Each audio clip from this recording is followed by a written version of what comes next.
Hey everybody, we are going to take another look at Boston Omaha today. It's been a little while since we've visited the company. There's been some news lately, so I want to get right into it.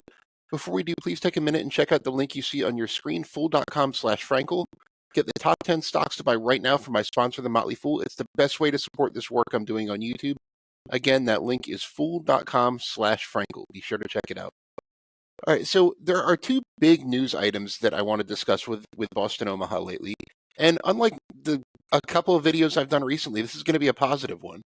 Now, just to kind of rehash what we've been dealing with over the past couple of months here, there are a few big issues that have been happening with Boston Omaha that have kind of given me pause as an investor and make me really kind of question my investment.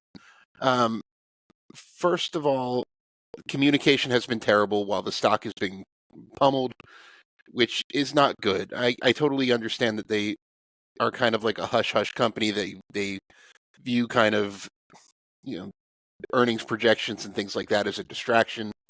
But at some point, enough is enough, and you need to reassure your investors, and I don't think they have done a good job of that to date. And that's especially true because we just kind of got blindsided with two big news items earlier this year. One, that they are abruptly going to wind down Boston Omaha Asset Management after failing to gain any kind of traction on any of their plans over there. And number two, on the departure of co-CEO Alex Rosick, who was honestly a big part of the investment thesis for a lot of people. The compensation paid to both Alex Rosick and Adam Peterson, who is now the sole CEO, has been excessive, especially in terms of the bonuses they've been paid for really not delivering anything for investors. And above all, I really just wanted Adam Peterson, after all of that, to just kind of restore confidence in the stock through his own actions. Now, I don't want him to get aggressive with the business and do anything rash that could potentially be damaging, but I do want him to kind of restore confidence. So let me get right to the two things that just happened. Number one, and this goes to restoring confidence, Boston Omaha just announced a $20 million buyback authorization. It begins on August 15th after the company's quarterly results are out. So by the time you're reading this, the buyback plan might actually be in, or by the time you're watching this, rather, the buyback plan might actually be in effect. It is set to go through the end of September of 2025. So the company has a little over a 1-year window to buy back up to $20 million of stock. At the current valuation, management says, and I will read you a quote on this one. They've said, "We believe our Class A common stock to be an attractive investment, which, as we believe is currently the case, it trades at a meaningful discount to our view of the company's intrinsic value and prospects." That's a confidence boost. I know insiders have bought a lot of shares recently, but this is really a confidence boost that the company's willing to put its own capital into this. That $20 million, because the stock is so beaten down, actually represents about 5% of the total market cap. So it can be a pretty substantial buyback plan if the company uses it. I am very hopeful that they will, and quickly. The stock is down again. It spiked a little bit after the buyback was announced and has since retreated back to where it was before.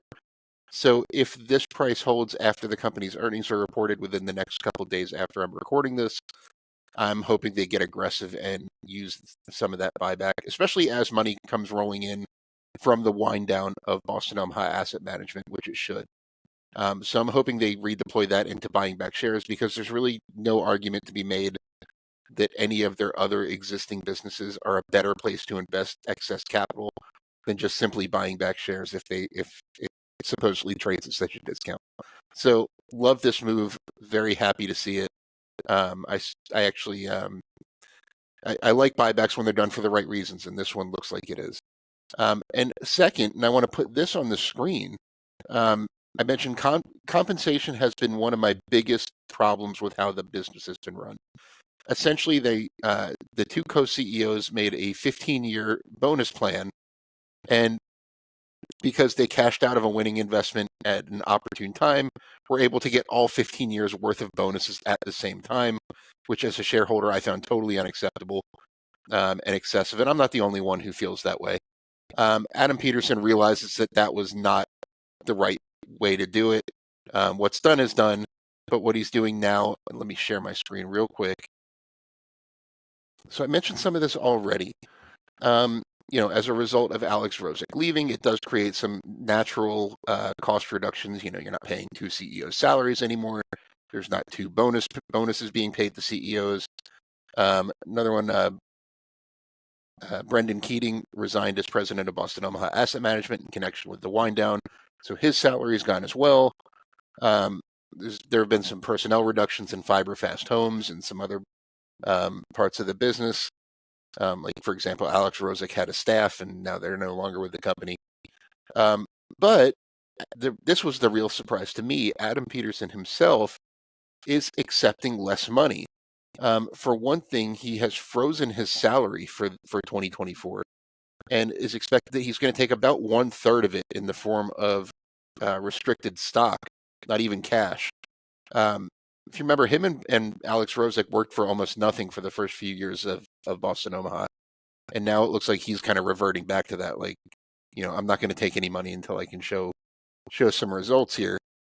So I like that move. I'm still very much in show me mode with this company. But that's definitely a step in restoring investor confidence, especially because he just got a giant bonus a couple years ago. I'm sure he's not hurting for cash at the moment. And then finally, this last bullet point here, board members generally get $30,000 per year in cash and $30,000 in Boston Omaha stock for their service. Now they are going to modify that to be no cash payment and 2,000 shares of stock, which at the current price is worth about $26,000. So essentially, they are keeping the stock portion and getting rid of the cash payment, which that saves a significant amount of money. There's 4 outside directors. That saves the company about $120,000 in. Well, it saves $120,000 in cash plus a little bit in stock. So I'm all for expense reductions when things aren't going well. I am very, very happy to see these two moves, the buyback and this. And if you're curious, Adam Peterson now owns a little over 21% of Boston Omaha. You can see right here in the ownership chart. Alex Rosick, of course, is not an executive officer or director, so any ownership he still has is not disclosed.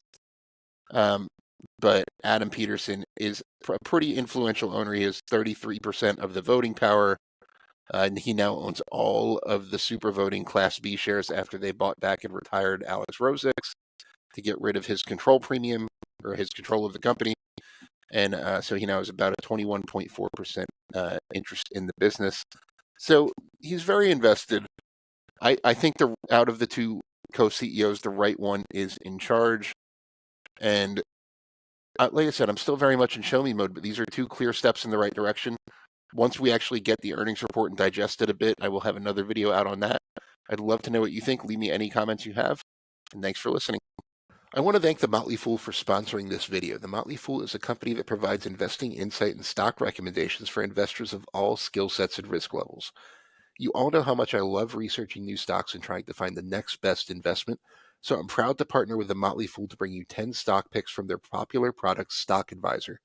Stock Advisor has beaten the market by more than 4 times, so go to fool.com/Frankel to get your 10 stock picks now. The Motley Fool Stock Advisor returns are 650% as of April 16th, 2024, and are measured against the S&P 500 returns of 148% as of April 16th, 2024.